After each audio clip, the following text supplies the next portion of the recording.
de lo que hemos visto hasta ahora, así que no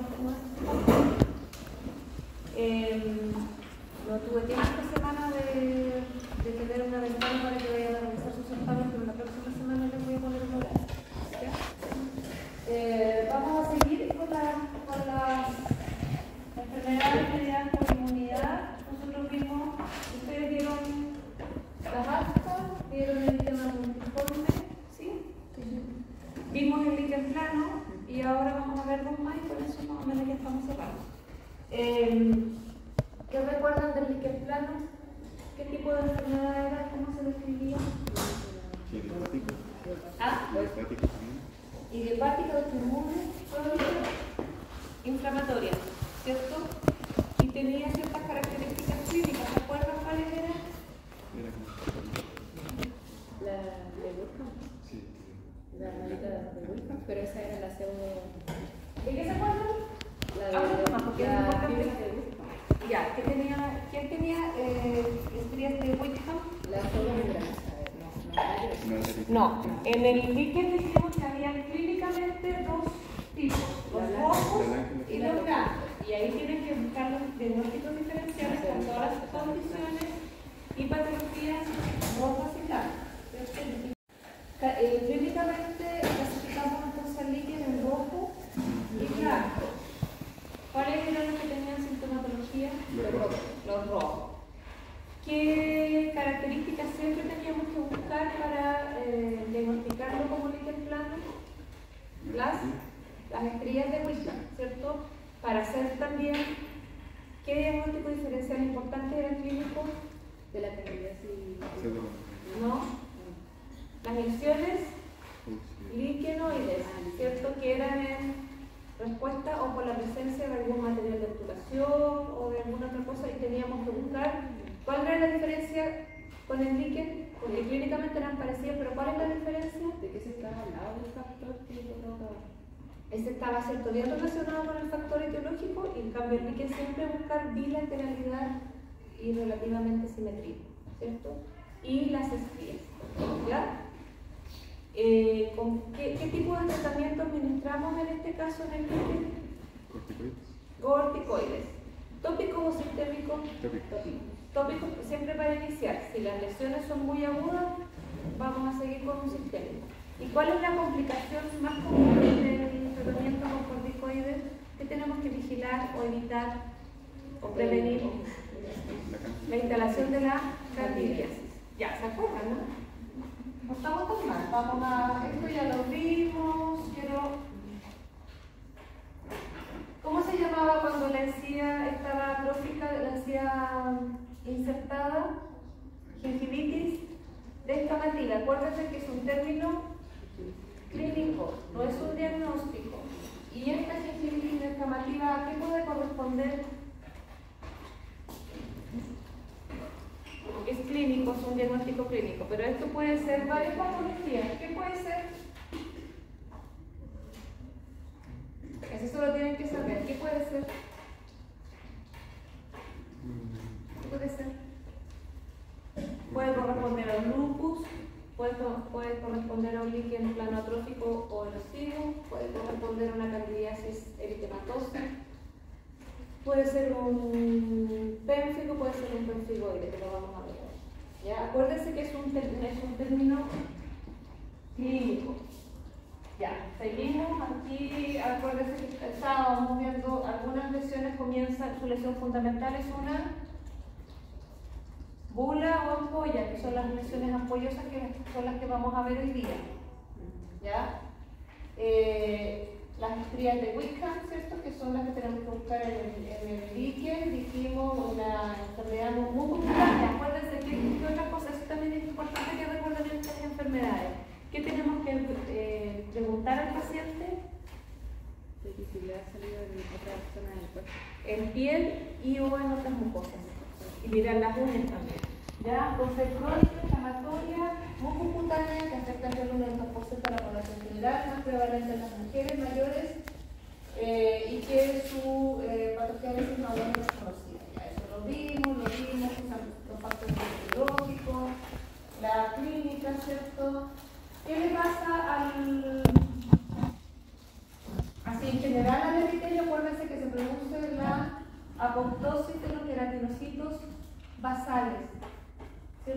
aquí hay un componente que figura como antígeno, ¿cierto? Y que se va a producir una respuesta inmune que va a llevar a la apoptosis de los queratinocitos basales.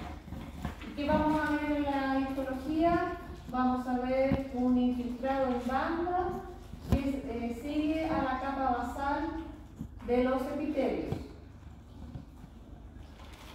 Y vamos a ver también lo que se describe, que las papilas del colectivo del epitelio se describen como en sierra dentada, son como así.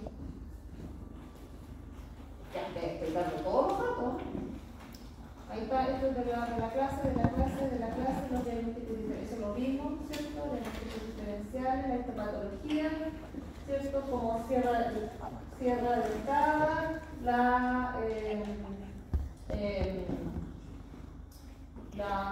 la banda de los linfocitos T, los cuerpos de Civate que corresponden a los queratinocitos que se están yendo a la apoptosis, y destrucción de la capa basal del epitelio. Y ahí está, capa basal. En sierra dentada, la capa basal, la banda de los linfocitos T que sigue la capa basal del epitelio. Ya. Eso lo vimos. Cómo se hace el diagnóstico. Acuérdense que hay uno de ellos que si está solito no requiere biopsia y estudio histopatológico. ¿Cuál es? Que el diagnóstico se hace solo con la clínica, basta con la clínica. En uno de los líquenes, ¿cuál es? Existe el líquen plano reticular, existe el líquen plano en placa, el líquen plano atrófico y el líquen plano residuo. ¿Cuál de estos cuatro no tendría que hacerse diagnóstico con histopatología, solo hacer seguimiento? El reticular, ¿cierto? Siempre que esté solito y no esté asociado a alguna zona roja o eritematosa. Ya. Seguimos. Eso lo vimos. Aquí están los tipos: reticular, bilateral, relativamente simétrico, mirada interna de mejilla, borde lateral de la lengua. Si está si no tiene componente rojo, solo hacer seguimiento, diagnóstico clínico. La COIDE, ¿qué va a hacer a la clínica? ¿Qué va a corresponder? ¿Cómo se llama la clínica? Sabemos que si nosotros vemos una lesión así, sabemos que es un líquen. Es una leucoplasia, ¿cierto? Le vamos a indicar estudio, biopsia y estudio histopatológico.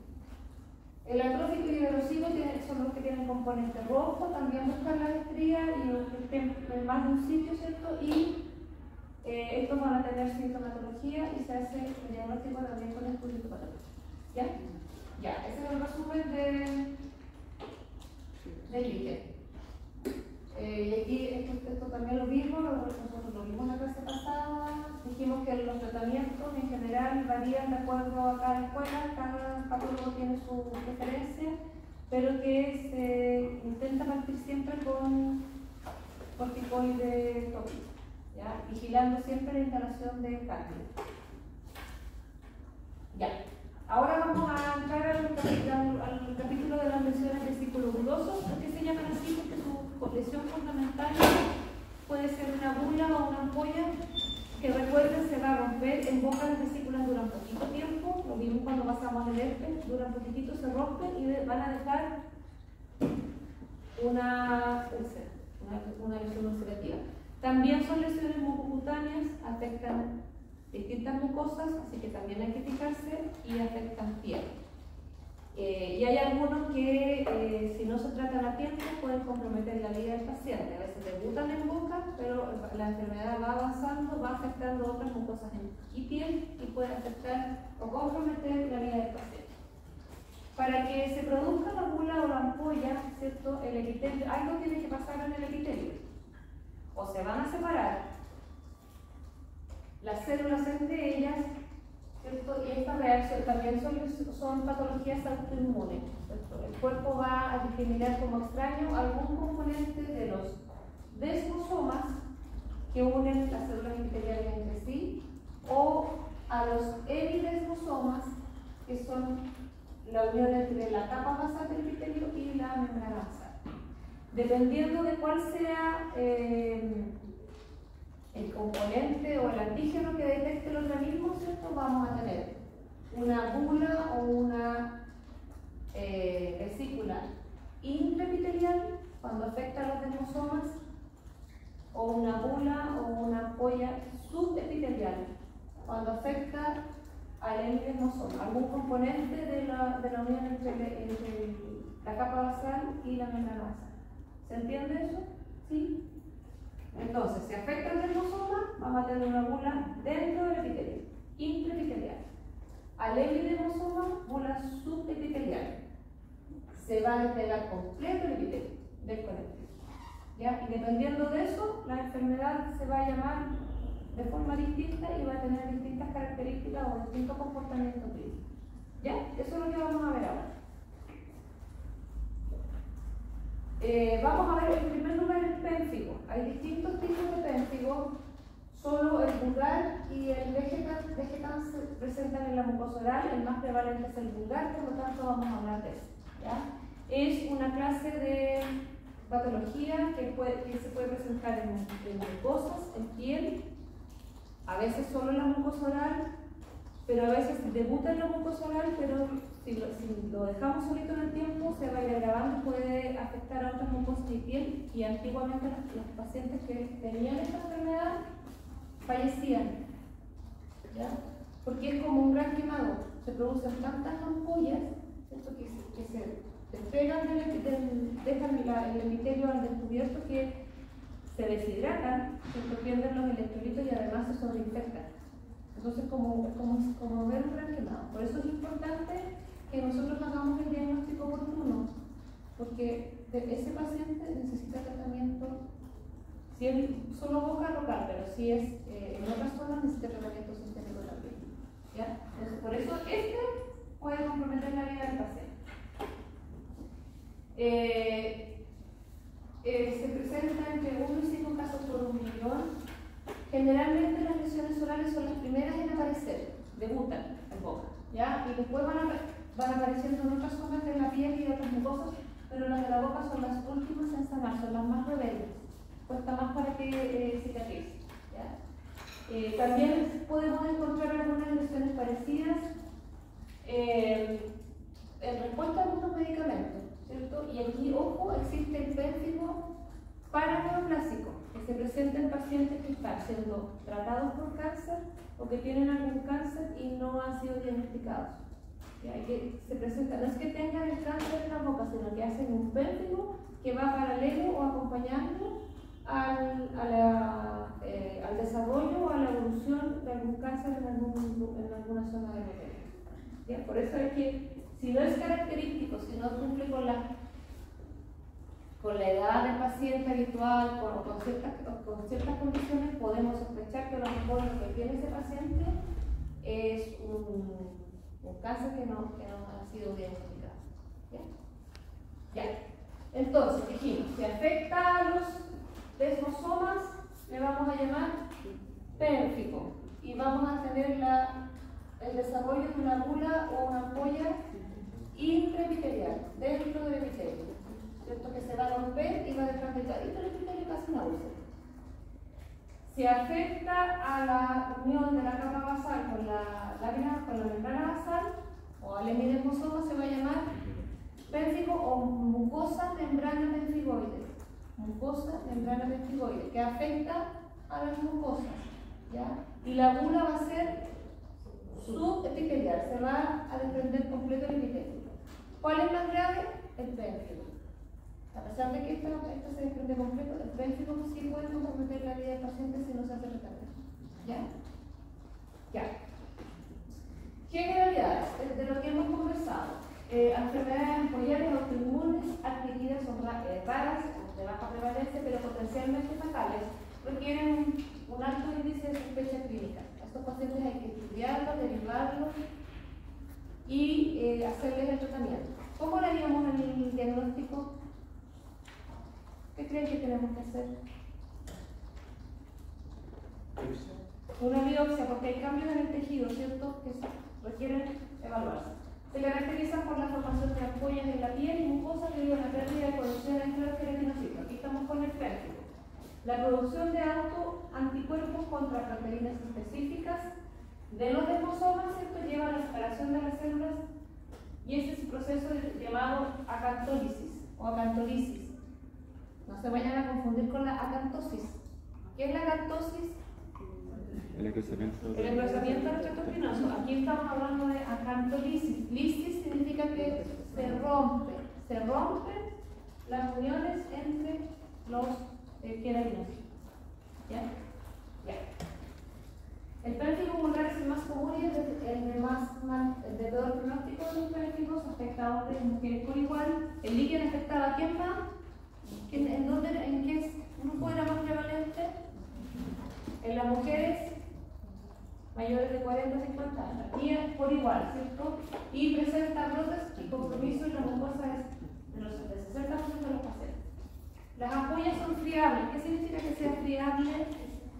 Que se van a romper con facilidad, lo que habíamos dicho. Y en la piel evoluciona con costra, y en la mucosa evoluciona con úlcera que se va a cubrir con fibrina. ¿Ya? Hay un signo que se llama signo de Nikolsky, que lo que uno trata de hacer es que, como están débiles estas uniones entre los queratinocitos, uno trata de hacer una ampolla o que se desprenda el epitelio. Y eso se hace frotando con un instrumento romo en una zona que visiblemente o que clínicamente se vea sana. O a veces levantan, hay algunos patólogos que por ejemplo con una sonda levantan suavecito el epitelio y se desprende, sin hacer trauma, ¿cierto? Si el signo de Nikolsky, o sea que logramos desprender el epitelio, es positivo, nos está ayudando a hacer la sospecha diagnóstica de una lesión de un pérfido o de un perfigoide. Si el signo de Nikolsky es negativo, no se desprende nada, tenemos que seguir buscando porque no significa, ¿cierto?, que no sea un pérfido o un perfigoide. ¿Se entiende eso? Si es positivo, vamos a dos pareces. Si es negativo, todavía podemos pensar que sea, pero tenemos que seguir confirmando. En ambos casos, positivo o negativo, hay que hacer estudio con biopsia y estudio patológico. ¿Ya? Ya. El diagnóstico se hace con la clínica, aquí esto es de piel, pero una biopsia de mucosa, el estudio patológico y con la derivación oportuna. Se debe tomar una biopsia del borde de la ampolla con tejido sano, porque si no solo vamos a encontrar una úlcera, no vamos a tener lo que vamos a buscar en el epitelio. ¿Ya? Y en este caso, el gold standard del diagnóstico a través del estudio histopatológico es hacer una inmunofluorescencia directa, que es distinto de la técnica de la metoxilina eosina, ¿cierto? En la metoxilina eosina ponemos la muestra en formalina que se vaya a fijar. Aquí necesitamos hacerlo lo antes posible porque la muestra va fresca, porque si no se va a negociar la muestra. ¿Ya? Y la técnica se llama inmunofluorescencia, la vamos a ver más adelante. Si no, es una técnica específica, más cara, pero es el cual estándar. Nosotros aquí, bueno, yo no, el patólogo, el histopatólogo lo hace con la metoxilina eosina y con el ¿ya? Pero lo ideal es hacer eso, inmunofluorescencia. En los pérfigos, ¿cierto? Los anticuerpos, los niveles de anticuerpos se correlacionan con la gravedad del cuadro clínico. El tratamiento, hay distintos protocolos de tratamiento. Este es el tratamiento sistémico, 1 a 2 miligramos por kilo del día, porque en piel no vamos a poner, en cada zona de la piel corticoides, ¿cierto? Cuando está la piel en las mucosas se necesita tratamiento sistémico y se calcula así. También se pueden usar inmunomoduladores, inmunosupresores, pero eso ya son tratamientos que indican los médicos. ¿Ya? Nosotros llegamos hasta aquí generalmente. Si está muy agudo, tópico con sistémico, prednisona, ¿cierto? Que se indica en la mañana por cierta cantidad de días, luego se va bajando la dosis gradualmente. Pero cuando ya es más grave y lo va a tratar el dermatólogo, puede usar inmunosupresores y otro tipo de tratamiento. ¿Ya? Miren, sin tratamiento tiene una mortalidad entre un 10 y un 20%, más de no. Ya, dijimos, en la piel se va a desplegar, ¿cierto?, la epidermis, que corresponde al epitelio, como el epitelio de la mucosa, y va a dejar una costra. Y en la boca se va a desprender y va a dejar una úlcera que va a estar cubierta de fibrina. ¿Ya? Esto es lo que yo les digo, que si no se trata, miren, es como alguien que se desprende toda la capa de la epidemia. Entonces, por eso necesita tratamiento. Dijimos que en la boca eran las primeras en aparecer y las últimas en sanar. Y ojo, que se describe, o lo que hemos visto ya más en algún caso, que típicamente una de las zonas de la boca que más afecta es el orofarinx, hace como una mariposita en el paladar blando. ¿Ya? Y esa es la zona que igual cuesta que cicatrice más, que es la que estamos viendo ahora. ¿Qué van a tener esos pacientes que tienen esa lesión? Clínicamente, ¿qué van a relatar? De que tiene dolor a tragar. Dolor, dificultad para alimentarse, dificultad para hablar, dificultad para hidratarse. ¿Ya? Entonces, eso es importante tenerlo en cuenta. Ya. Y esta es la histología habitual en la toxilina eosina, ¿cierto? ¿Qué relata? ¿Dónde está el conectivo ahí? ¿Hacia arriba o hacia abajo? ¿Hacia arriba o hacia abajo? Hacia arriba. Está al revés. Ese es el conectivo y este es el epitelio. Vaso sanguíneo, tejido conectivo. Se desprendió, miren, este es el péntico. Se desprendió el epitelio, pero queda adherida la capa basal al tejido conectivo.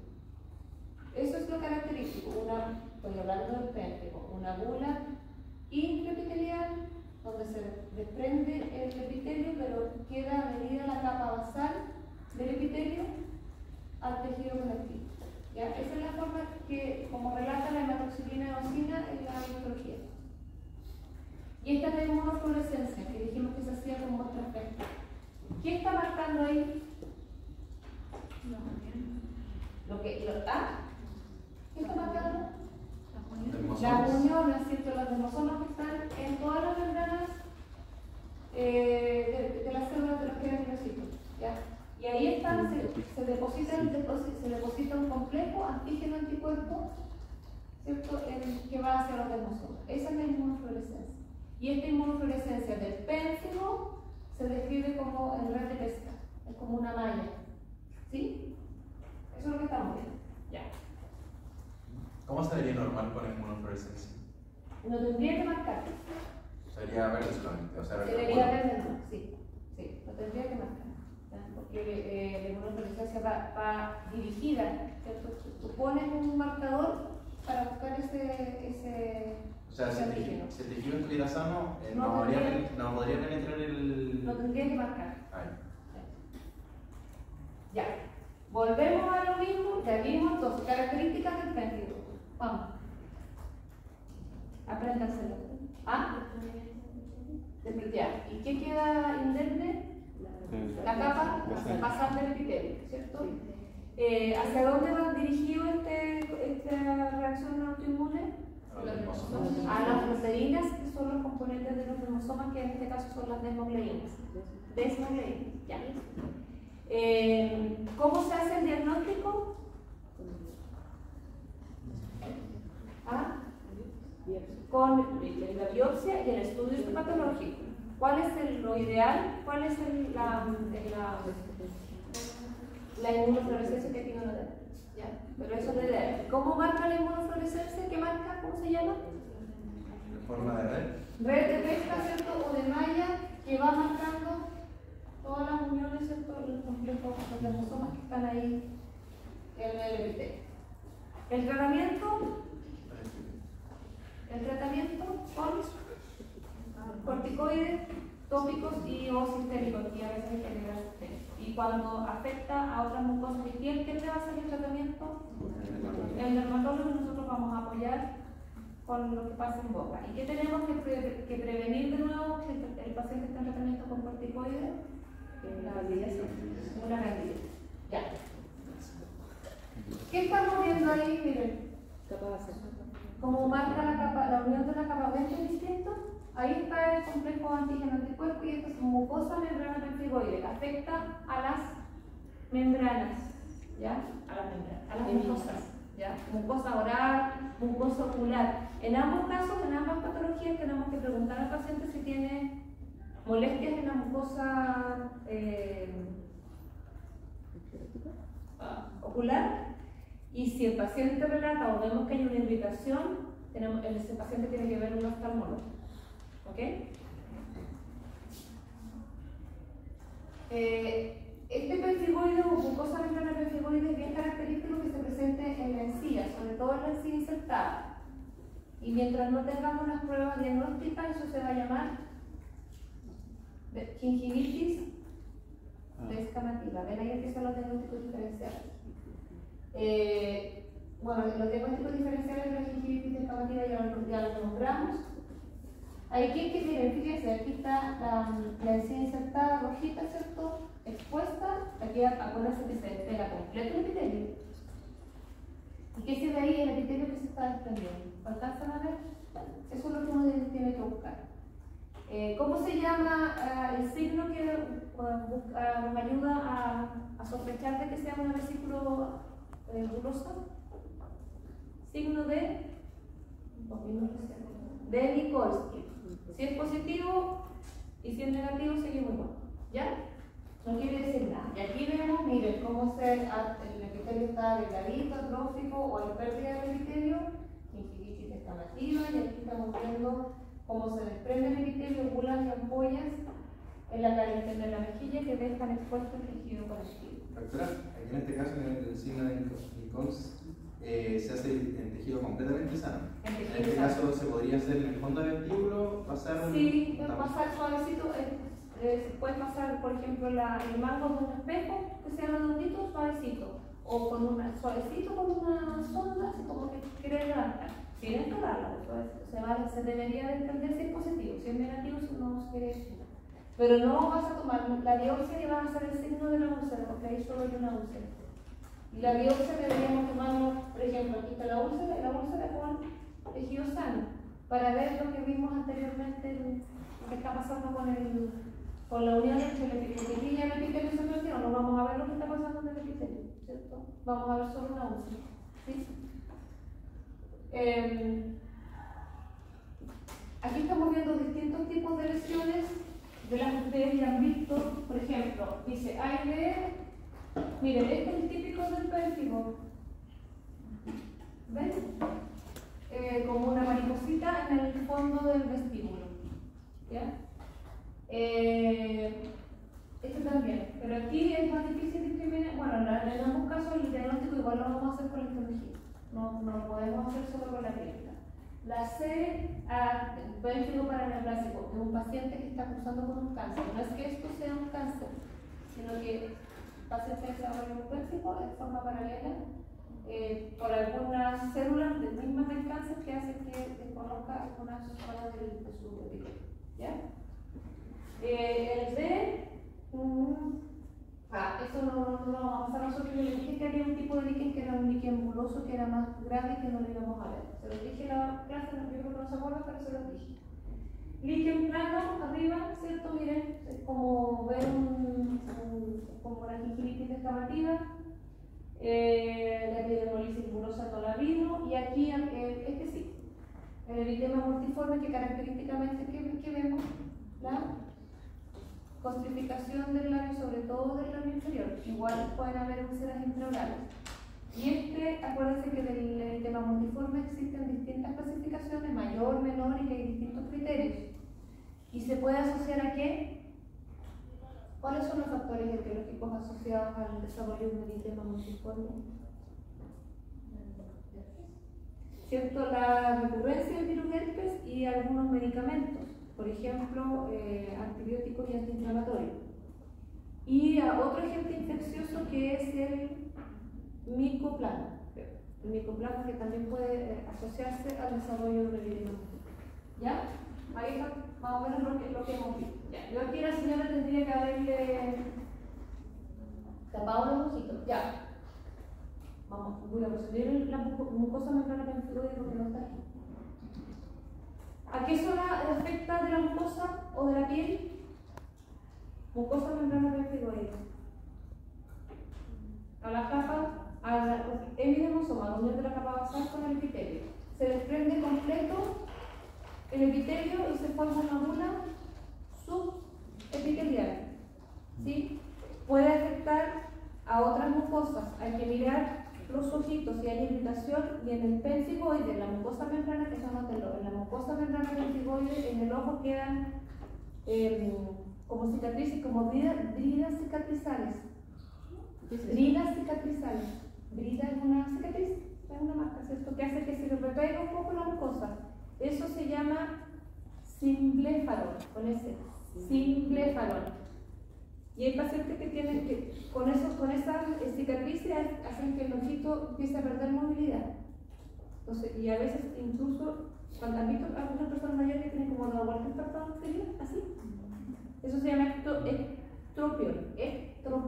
Y también es característico de estas enfermedades. En el pemphigoide pueden quedar cicatrices en la mucosa ocular, no en el pemphigo. No es característico del pemphigo. ¿Ya? Y esa es una diferencia. Ya. Esta señora era una señora que más de 80 años, por primera vez en su vida, presentó lesiones compatibles con, miren, pélvico y o pemphigoide. No es habitual que el primer episodio sea en una persona tan mayor, entre los 50 y 60 años, pero no ha pasado los 80, no es característico que sea primera vez que debute en boca, ¿ya? Por lo tanto, cuando eso sucede, podemos sospechar que la paciente esté cursando con un cáncer, por ejemplo, que no se había diagnosticado. Y ahí hablamos de pélvico para neoplasia. Entonces, fijarse bien, por ejemplo, en la gravedad, en las características de la lesión y en la edad en que se va a presentar. Aquí no es característico que se presente tan mayor. Si la ha pasado antes, sí, pero primera vez, es raro. Algo sistémico tiene que tener el paciente. ¿Ya? Este era un pélvico. Ya, esto sí se lo tienen que aprender. Recetario. ¿Cómo vamos a hacer el recetario? Este es el corticoide tópico que se puede usar para el pélvico, para el pemphigoide, para el líquen. En caso de extremo, para el tema corticoide, pero en general el tema no se indica corticoide. ¿Cómo se hace? El nombre del paciente, el root del paciente. Nosotros aquí tratamos a los pacientes con este corticoide. Puede ser con clobetasol, puede ser con otro, pero nosotros usamos esto. ¿Cómo se llama? Acetonide de triamcinolona. Lo mandamos a hacer al 0,11% porque el original viene al 0,1%. Entonces, para que no acusen a la farmacia del poco, se hace una variación en la concentración, eso es 0,11%. ¿En qué lo vamos a mandar a hacer? El vehículo depende de la cantidad y de la ubicación de las lesiones. Si es una lesión y está bien localizada, podemos mandar a hacer plastilase u oral base, que es más gruesa, más espesa, y lo vamos a aplicar con un cotonito en la zona afectada. Si las lesiones son múltiples y están un poco más diseminadas, vamos a mandar a hacer un gel y lo vamos a aplicar en las zonas afectadas. Y si está en todas las cosas, incluso hacia el orofaring, podemos mandar a hacer un colutorio, un espagatorio. ¿Ya? Esto se pone 2 o 3 veces al día, esto 4 o 5 veces y en el colutorio más seguido. En todos los casos que vamos a usar corticoides, tenemos que vigilar la sobreinfección por cándida, sí o sí, siempre. Podemos agregar aquí, si nos mandamos a hacer un gel, podemos agregar al mismo gel el miconazol para la cándida, o lo podemos mandar a hacer separado. ¿Ya? Especificar cuántas veces al día por cuántos días. En general son tratamientos largos, por lo menos 15 a 20 días y ir evaluando la evolución. Si no remite con el tópico, tenemos que agregar el sistémico, ¿cierto? Y ahí ir evaluando. ¿Ya? Doctora, si se afecta la piel y el dermatólogo igual suministra medicamentos, debemos dejar de sí, porque si es sistémico, con eso a lo mejor podríamos ayudar, porque acuérdense que la boca es más pequeña. Podemos ayudar con un poco de corticoide, pero ahí lo que manda es el dermatólogo. Y nosotros ayudamos un poquito con tópico y vemos que no se vaya a sobreinfectar con nada. ¿Ya? Ya. El nombre del antimicótico, ¿lo vieron en esta línea? Miconazol nitrato, que la fórmula comercial se llama Lactarin Gel, pero que si la mandamos a hacer, miconazol nitrato tiene que agregar al 2,2%, 2,2 en gel saborizado. ¿Ya? Y esto lo podemos hacer justo con el gel de corticoides o lo podemos mandar a hacer separado. Aquí hay otro dato, la betametasona. Las cremas no se usan en la mucosa. Las cremas son para la piel y el vellón del labio. Esto es para si necesitamos usar un corticoide de piel, podemos usar betametasona al 0,05%. Acuérdense que la crema no es para la mucosa oral. Si necesitamos un antirricótico para la piel también, o por ejemplo para las comisuras en las quelitis angulares por cándida, podemos utilizar nitratina en crema. ¿Ya? ¿El dermabiótico para qué se usa? Mupirocina, ¿para qué? ¿Lo vamos a usar en la boca?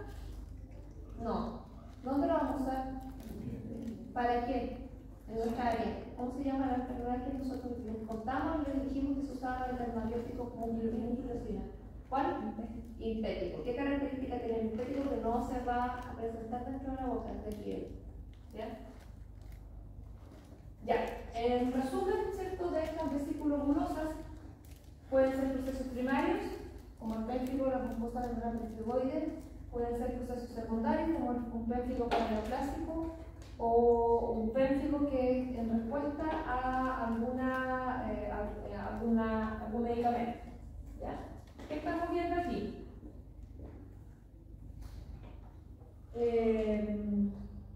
Diagnóstico para este labio. ¿Qué podríamos diagnosticar? ¿De qué podríamos sospechar?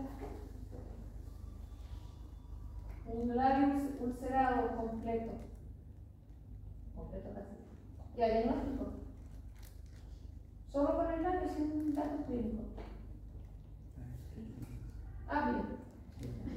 ¿Ah? Una quilitis de qué? Con apellido. ¿Quilitis? Ya, actílica. Si no tenemos el nombre del paciente, puede ser.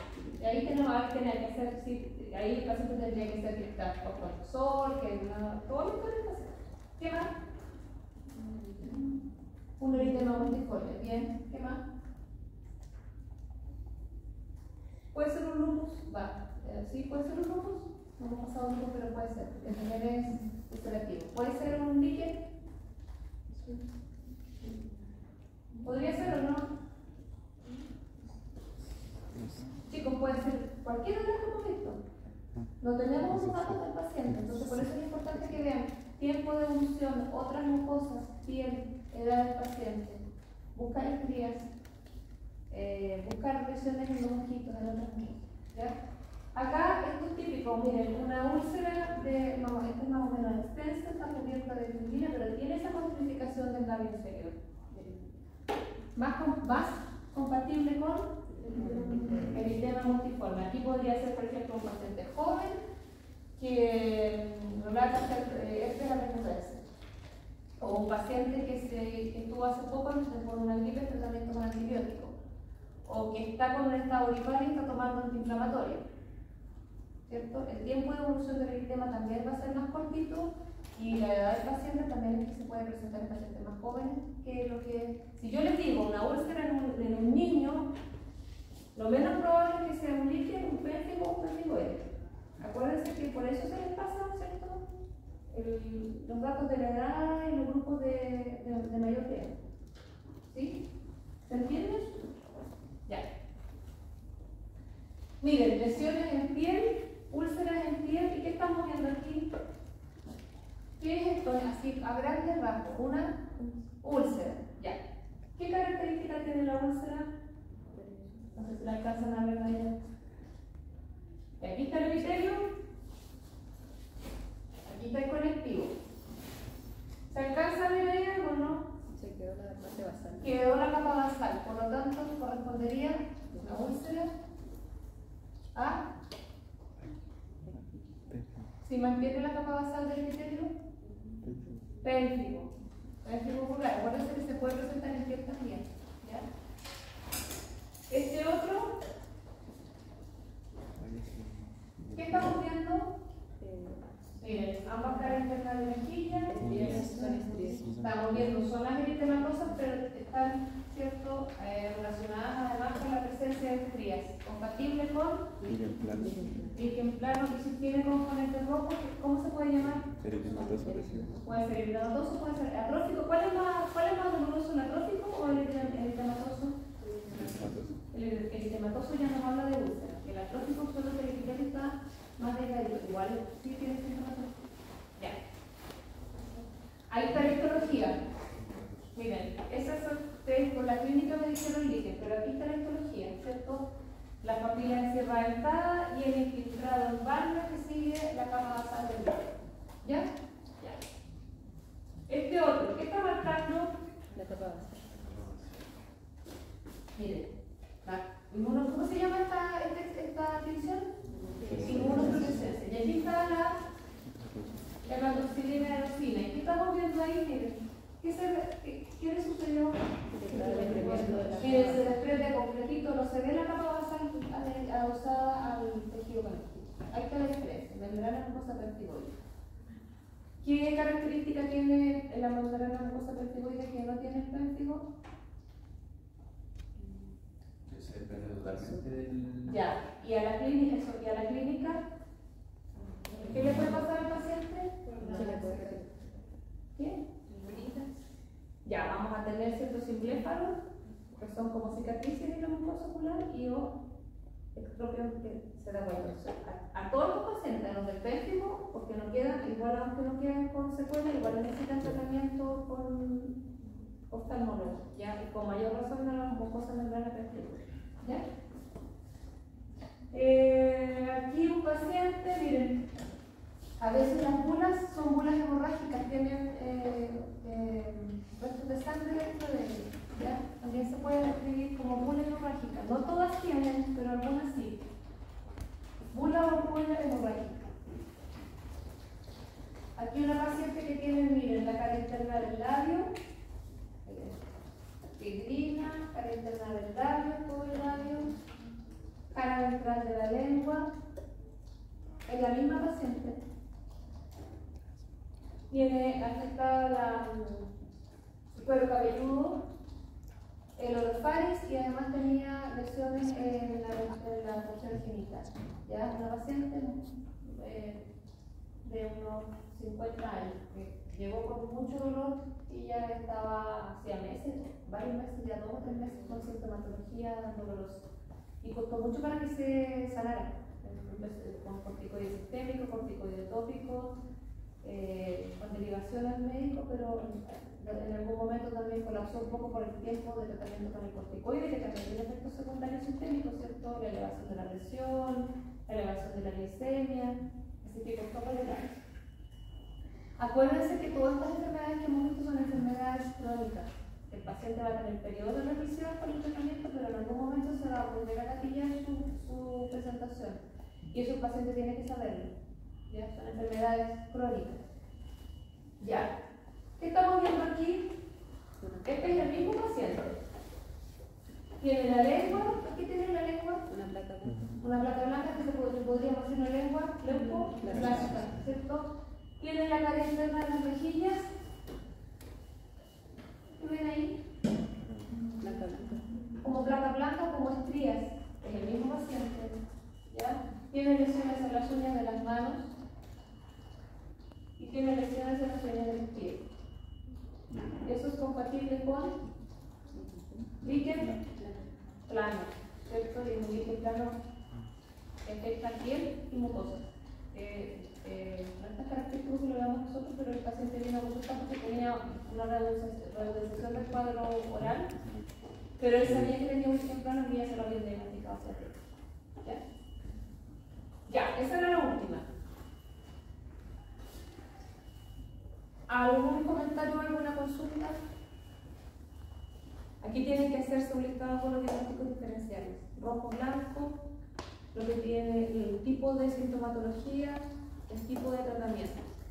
La tarea que vimos para el 19 viene con todo esto. Así que los que no tengan la tarea vengan igual a escuchar. Porque está cerquita de la evaluación, así que les va a servir. ¿Ya? Les vuelvo a decir que no podía estar sentando con ustedes, pero la próxima semana voy a hacer un tiempo para que lo vayan a ver.